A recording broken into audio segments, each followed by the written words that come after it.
Hello, and welcome to another episode of the Buck Stops Here Business Podcast. I'm your host, David Maples, and today I'm here to talk to you about your hiring process. This episode is one of a three-part episode called Your Hiring Process Sucks: How to Attract the Superstars and Retain the Employees You Need to Take Your Company to the Next Level. This is the first part one, called How to Attract the Superstars You Want, and what kind of offer you are as a company. Number two, the second part is where to find the superstars you need, kind of the good, the bad, and the ugly of job boards, newspapers, and people you meet randomly in public. And part three is putting rubber to the road, also known as your actual hiring process. Now, here at the Buck Stops Here Business Podcast, we like people to understand that one of the things we have to understand is that you are responsible. You are, as the owner, founder, runner of your company, or person in your own life, you are responsible for everything that happens on your watch. That means the people you hire, whether they work out or not, and you have to make a decision whether to hire them or not, A or B.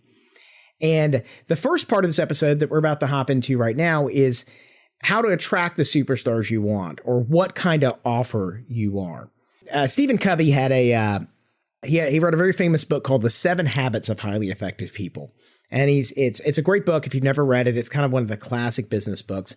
And they asked him once, what would the 8th habit be? If you had to go out and make a 8th habit, what would it be?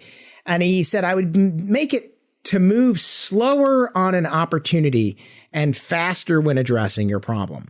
And I think kind of when you look at these things, that's a pretty sage piece of wisdom. It's pretty valuable. So what does this mean? Slower when you see an opportunity and faster when you see a problem. So that means in your hiring process, what you want to look at is you want to say, if you've got someone who's, I like to say nothing ever gets better in your relationship than the honeymoon. In your relationship, you're not going to change that person, et cetera, at some point in time to be something that they're not. And if you see a problem, it's very unlikely that all of a sudden that problem is going to clear itself up without some major intervention or work. So the reason this is important is when you see a problem in your hiring process, you need to address it immediately. When you see a potential thing that you're changing, let's say your hiring process is currently working really, really well. You want to be careful about going out and changing something just because this is a new shiny penny that you want to pick up. Just because somebody says you need to do something else, if something's working for you pretty well, do understand that just changing it wholesale is kind of a risky proposition. But one of the things a lot of people don't think about in kind of that dance of hiring is what kind of offer you're out there. A lot of business owners simply think about, well, I've got a job, it pays a good wage, and people should be happy with it. Damn it. And that's very much a 1920s way of thinking, right? Like that stuff should be put on the ash heap of history. Like that's not how business works in the modern day and age. And the modern day and age, there's a lot of things that are going on that change how you hire and you recruit. People say, if you're an applicant out there looking for a job, be careful what you put on Facebook. I think that goes doubly so for companies. Be careful of what you say publicly on Facebook.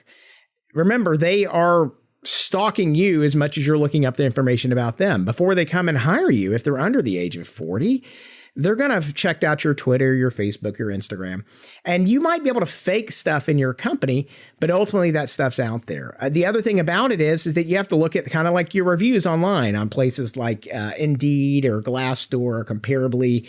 There's several of these job boards online, and you need to make sure that your reputation is managed. If you have terrible Google reviews online about your goods and services, maybe the people who are going to come work for you, those kind of high quality, hard to find hires, may check that out. And they may say, well, I can sell anything, but this company apparently has a really cruddy product. And by the way, we haven't even gotten to talk about you and your company yet, about your mission, your vision, your core values, the kind of offer you are. And a lot of business owners don't always think about those other things having a direct impact on their bottom line. And they really should. At the end of the day, those things are all part and parcel of what you offer, what you do in your company. So I kind of want to go into our no BS segment of the podcast right here at the beginning of this episode. I want to kind of analyze what you've got. Here's my question. Do you have a mission, a vision, a clearly defined and articulated set of core values for your company? Do you know what the job requirements for the roles you're hiring for? And do you have a solid set of benefits for your company? No bullshit, people. You need to look at this stuff right now in your company. And if you don't have those things, this is one of those things. If you want to watch the episode on goal setting, it's about quick wins. Missions and visions can take a long time to craft, and you could spend years on it. Just getting one out there on paper is the first step, and you can do that as a quick win today. Just to let you know, what is the mission, kind of the roadmap for your company? In 50 words or less, what is it that you guys and your company do at its basic level? And we're going to have a whole episode on setting your mission and vision and core values for you in an upcoming episode of the Buck Stops Here Business Podcast that talks to you a little bit about how to set that. And then we've talked about putting on workshops. If you'd like to hear more about that, please comment below. We'd be glad to put on some workshops and do some webinars on really how to craft that for your company. But that being said, you really need to sit down and figure out what your mission is. What does your company do? What value do you provide? In 50 words or less, can you clearly state that to another human being and kind of say, what is your mission to do? What is your guiding light for a company? And then vision is kind of more that aspirational piece. If you were able to achieve everything not in your mission, but what would the world look like in 5 years if you could do whatever your company wants to achieve? That's the aspirational thing. I've run into several business owners over time who say, that stuff's all window dressing. It doesn't really matter. That's absolute BS. It absolutely does matter to at least a large minority of the people you hire. How are you supposed to talk about the kind of offer you are? How are you supposed to get those people to come to you if you don't have a clearly articulated goal of where they're heading? They don't want to work for a company that has no idea what they're doing. There's some really good examples of mission and vision statements out there. Southwest Airlines used to have one. I don't know if it still is, but it was like to be the low-cost airline. That was their mission. That is their stated value out there. And they had a kind of a subtext in there while having fun, etc. And you have to line up what you're doing with those kind of goals for your company. Microsoft for years used to say, they're supposed to have a computer on the desk in every office in the world. That was their stated mission of that. By the way, very short, sweet, to the point. But having those missions lets people understand that they're going somewhere. People don't want to waste their lives just working for another company. And that's why you have to be very honest, and you have to make a decision over what that needs to be. That's the no BS, the buck stops here portion of this podcast to let you know. You need to have that stuff written down. Your core values. You need to have your core values written down in basically 5 or 6 words that kind of embody the DNA of who works at your company. Now you need to define those, but for right now, and if you don't know where to start, go to your 3 or 4 key people in your company and say, if you could describe us in 5 words or less, what would those words be? And then go take those and put them on a slate and say which words reoccur. By the way, if none of the words are the same, you have an unfortunate core value problem. Because ultimately, if they don't line up, what generally happens if your company has a good sense of itself and purpose and culture, you will find the same words being said over and over again. And those are kind of the things that find you. And by the way, figure out if those line up where what you want your mission and your vision to be. If one of those core values is something that's not positive, pressure cooker or something like that, then maybe you need to go reanalyze where you guys are headed. And the last one I want to say is, you make sure you have your benefits, what you offer. That is part of your package.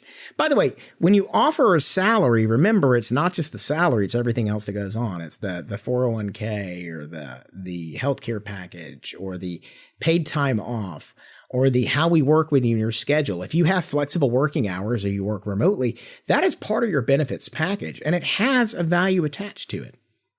It's very important that you put that down on paper and you know what that is. And if you don't have it out there publicly on your website, it should be. You need to have that stuff on your website. You need to have that stuff out in your job offers. You need to do those things. And you want to talk about what the job requirements for the role are. Many, many, many companies do not have clearly written job requirements. People do not like to be set up for failure. They like to be set up to succeed. And it helps them when they have a clearly listed set of job requirements and goals. So that's the end of the no BS segment. Okay. So the question is, going back to kind of the mission and the vision and the core values and those benefits packages, figure out what those things are. So for you, one of the big ones that people don't think about is the benefits to the company. They literally think about just the nuts and bolts. They think about, what am I paying in this thing? And they have a salary range, et cetera. They don't think about the fact that they, get free meals that they eat here when they work, or they don't think about the fact that, we let people off for childcare, or we're really flexible with time and working, or we work with your school schedule, or we help pay for people to go to school, or we have maternity and paternity benefits. You want to talk about those kind of things. And I think one of the things that can help you when you're describing that stuff, instead of just listing them as bullet points, you can, in many cases, put an explanation of why that's important. We work with people in the school schedule because we believe that education is really important for our employees. We have a commitment to continue education. By the way, if you have something in your mission or vision statement that says we have a commitment to continue education, that needs to be stated elsewhere in the things you're doing, right? If it's very obvious, or if your online reviews say that they don't give you time off to go to school or something like that, but you say you have a commitment to education, you have a problem where your stated values and your actions don't line up. And I had somebody once always tell me that that's your BS angle, when what you say publicly and what you do privately, when those don't line up, that's your BS angle and people can see it, even if you think they can't. It's really important to know that they can sniff that out. It's very hard to fake all of the things that people say about you on Facebook. And by the way, on some of the job review boards, and I've heard business owners kind of complain about that before. And I understand how that works. I mean, you have employees who leave and they're disgruntled and they go want to complain about you to the world. And you're going to have that. You're going to have that. It's part and parcel of running a company, and you have to accept that happens. By the way, negative criticism you get, you always need to look at it and say, what can we do better? And remember, it does affect your hiring process. I read a stat that was really kind of concerning a few weeks ago. It said that 10 to 20% of job seekers find information on the company they work for on Glassdoor. And Glassdoor has a whole raft of issues, fake reviews either being put by business owners or being put by employees. I mean, heck, they allow you to write one review about a company per year. Even if you worked at that company for 6 months and you got fired and it was a really bad thing, if it was a bad breakup, you're allowed to go complain about that company every year, once a year, and write another negative review about that company. And by the way, there are people out there currently doing that, so don't be surprised.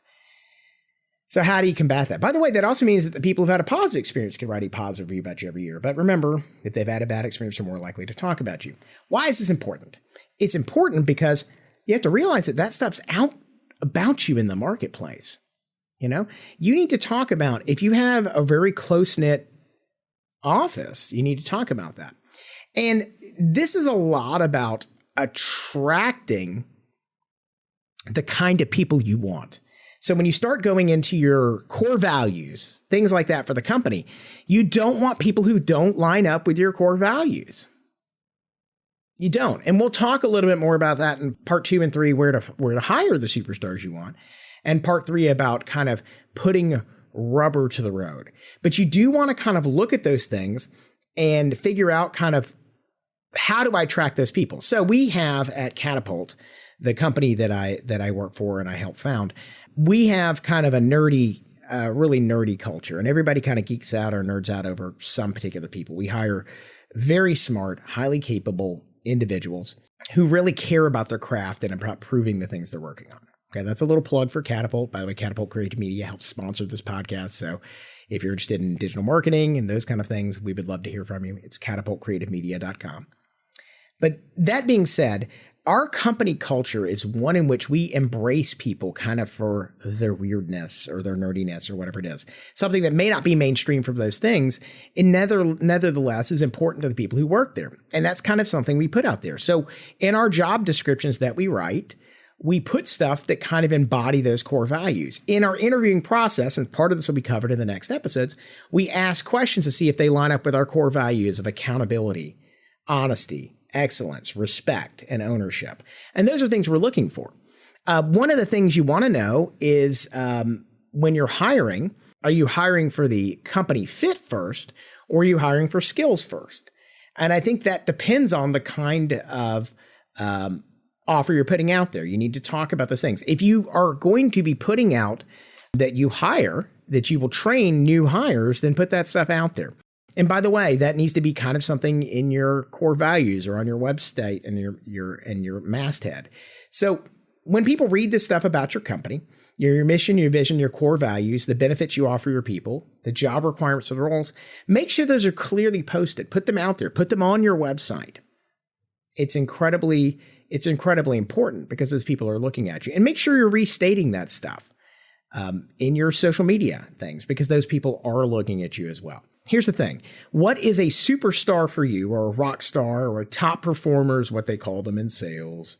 If you're looking for one of those people, you want to make sure they line up with the company. So for example, at Catapult, when we're hiring salespeople, et cetera, we have caps on what salespeople can charge. Okay. We have a certain amount of, there's a certain variable on what things can cost. There's always that negotiation phase, but people aren't allowed to just go out and gouge people. They can't charge triple what our book rate is for something or things like that. I mean, there are limits. And so we may want a top performer, but for us, honesty and respect for the client are part of that thing. So when we're hiring for salespeople, that's one of the things we want to make sure they line up with. They want to know that they can make a ton of money as a salesperson. I want a top performer who is also honest. I want a top performer who doesn't bend the rules just because they can get away with it, because that's not who Catapult is as a company. Now, that doesn't mean that needs to apply to your company. It doesn't, because these are the different things that apply to us. But make sure that when you're hiring for that role, that stuff is clearly out there, because it could weed out some of the people on the front end. If there's like, well, I don't know if I want to work for that kind of company. Just make sure that you know what kind of offer you are in the marketplace so people can see it.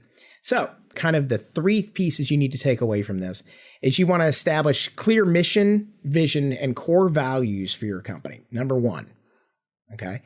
Number two is you want to have clear job roles and descriptions that kind of are the people you want.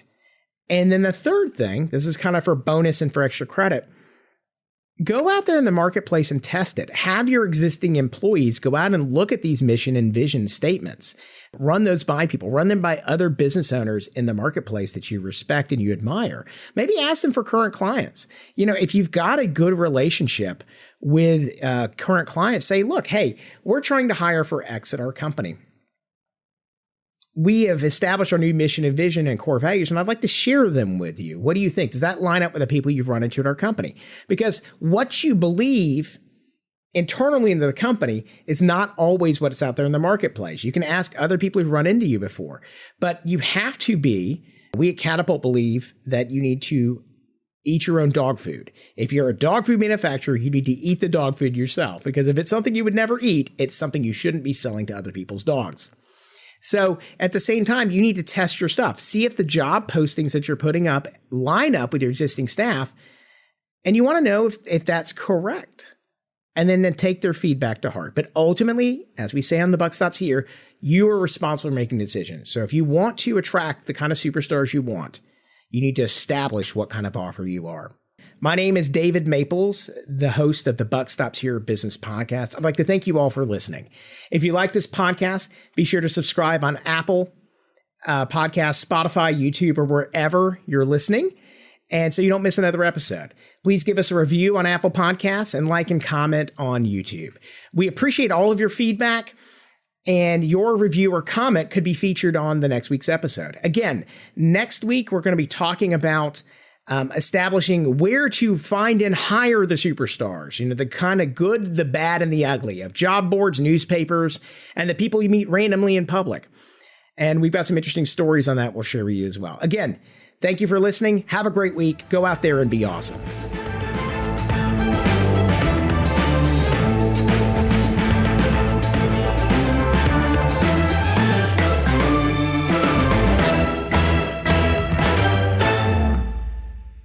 again.